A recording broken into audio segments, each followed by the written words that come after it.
Allahabad high court ने 18 OBC जातियों को एससी कैटेगरी में शामिल होने के उत्तर प्रदेश सरकार के नोटिफिकेशन को खारिज कर दिया है। ये नोटिफिकेशन वर्तमान योगी आदित्यनाथ सरकार और इसके पूर्ववर्ती अखिलेश यादव सरकार में जारी किए गए थे। दोनों सरकारों की ओर से जारी किए गए 3 नोटिफिकेशन को कोर्ट ने रद्द किया है।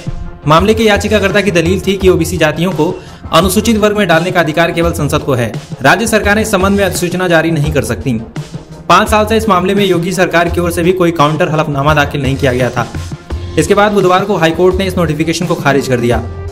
इसे लेकर यूपी के जाति आधारित राजनीतिक दलों से अलग अलग प्रतिक्रियाएं सामने आई हैं। ओम प्रकाश राजभर की सुभाषपा ने जहां प्रदेश में अनुसूचित जातियों के नाम पर राजनीति करने वाले बसपा और निषाद पार्टी जैसे संगठनों पर सवाल उठाया है, वहीं निषाद पार्टी ने कहा है कि कोर्ट ने जिस नोटिफिकेशन को रद्द किया है वो अखिलेश यादव की सरकार ने जारी किए थे। उन्होंने कहा कि सपा सरकार ने गलत तरीका अपनाकर सालों से हमें बर्बाद किया हुआ था। इन लोगों ने पहले धोखे से 1991 में बिना संविधान में संशोधन किए, बिना किसी पार्लियामेंट के डिबेट के हमारा नाम पिछड़ी में डाल दिया।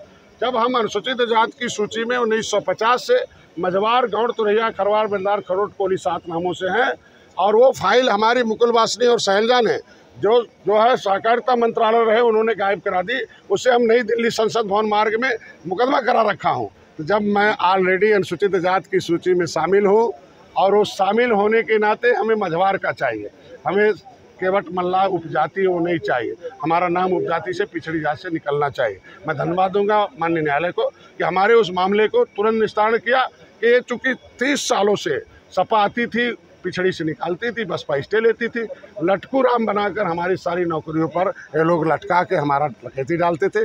अब हमें संविधान वाला मिलेगा। मैं बधाई दूंगा भारतीय जनता पार्टी को कि मेरी बातों को एक्सेप्ट किया। 20 दिसंबर 2021 को तब तो समाजवादी पार्टी तत्कालीन सरकार ने कुछ नहीं फैसला लिया, तब तो लाभ देने की बात नहीं की। और 2017 से लगातार माननीय ओम प्रकाश राजभर जी इस बात को कह रहे हैं कि सामाजिक न्याय समिति की रिपोर्ट लागू होनी चाहिए और इन तमाम अति पिछड़े और अति दलित समाज को नौकरियों में हिस्सेदारी मिलनी चाहिए। तो सभी विपक्षी पार्टियां हमलावर हो जा रहे हैं माननीय ओम प्रकाश राजभर जी, और वो विरोध करने लग रहे हैं कि सामाजिक न्याय समिति की रिपोर्ट लागू नहीं होनी चाहिए। इनके भी तो सांसद दिल्ली में बैठे हुए हैं, इनके भी तो सांसद राज्यसभा में बैठे हैं, लोकसभा और राज्यसभा में, क्यों नहीं बोलने की हिम्मत जुटाते हैं? सिर्फ और सिर्फ यह राजनीतिक फायदा उठाने के लिए इस तरह का चिट्ठी लिख देते हैं और समाज इस बात को स्वीकार कर लेता है कि नहीं हमारे लिए कुछ हो रहा है। जबकि 11 मार्च 2022 को ही एक फैसला आया था हाईकोर्ट का कि भर और राजभर जाति को एसटी में शामिल कर दिया जाए, तब तो किसी ने आवाज नहीं उठाया, सबके सब खामोश हो गए। इसलिए कि यह मसला जो केंद्र सरकार का है, उस केंद्र सरकार के फैसले को राज्य सरकार नहीं कर सकती। भाजपा प्रमुख ओम प्रकाश राजभर के बेटे अरुण राजभर ने तो सरकार को पूरी प्रक्रिया भी समझाई है कि कैसे इन जातियों को संवैधानिक तरीके से एससी कैटेगरी में शामिल किया जा सकता है। जो जितने पिछड़े दलित समाज के नेता हैं वो कितना गंभीर है इस मुद्दे को लेकर के यह स्पष्ट हो गया है। अब सरकार को चाहिए कि इन जातियों का एक परीक्षण करावे सामाजिक स्तर पर, शैक्षणिक स्तर पर, और उसमें ये परीक्षण करा करके एक प्रदेश सरकार राज्य केंद्र सरकार को एक प्रस्ताव भेजे और प्रस्ताव भेज करके लोकसभा और राज्यसभा में बहस करावे और बहस करा करके अनुसूचित जाति जनजाति आयोग जो बनी है उससे वो सहमति ले और फिर आरजीआई के पास पंजीकृत करावे।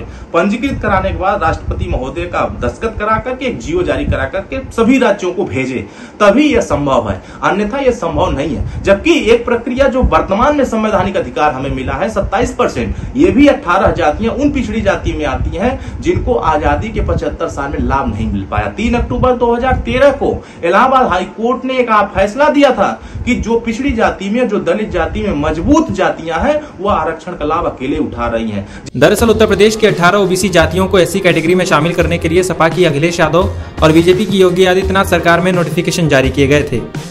अखिलेश यादव की सरकार में 21 और 22 दिसंबर को 2 नोटिफिकेशन जारी किए गए थे। हालांकि हाईकोर्ट ने इसे इम्प्लीमेंट नहीं होने दिया था। इस मामले में एक याचिका पर सुनवाई करते हुए हाईकोर्ट ने 24 जनवरी 2017 को आदेश जारी कर इस नोटिफिकेशन के आधार पर जाति प्रमाण पत्र जारी करने पर रोक लगा दी थी। इसके बाद भी योगी सरकार ने 24 जून 2019 को इस संबंध में एक नोटिफिकेशन जारी किया। इसके खिलाफ हाईकोर्ट में अधिवक्ता राकेश गुप्ता ने याचिका दाखिल की थी और दलील दी थी कि ओबीसी जातियों को एससी कैटेगरी में शामिल करने का अधिकार केवल भारत की संसद को है, राज्यों को इस मामले में कोई अधिकार प्राप्त नहीं है। गुप्ता ने संविधान का हवाला देते हुए बताया था कि अनुच्छेद 341(2) के तहत संसद को ही यह अधिकार है कि वह अनुसूचित जातियों की सूची में संशोधन कर सकती है। गुप्ता की इस दलील के आधार पर ही इलाहाबाद हाईकोर्ट ने ऐसी सर्टिफिकेट जारी करने पर रोक लगा दी थी। 5 साल से योगी सरकार ने भी कोर्ट में काउंटर हलफनामा दाखिल नहीं किया था, जिसके बाद अदालत ने यह फैसला सुनाया है। मामले की सुनवाई के दौरान कोर्ट ने अधिकारियों के रवैये पर भी नाराजगी जताई। तल्ख टिप्पणी करते हुए कोर्ट ने संविधान के प्रावधानों का बार बार उल्लंघन करने वाले अधिकारियों को दंडित करने को कहा।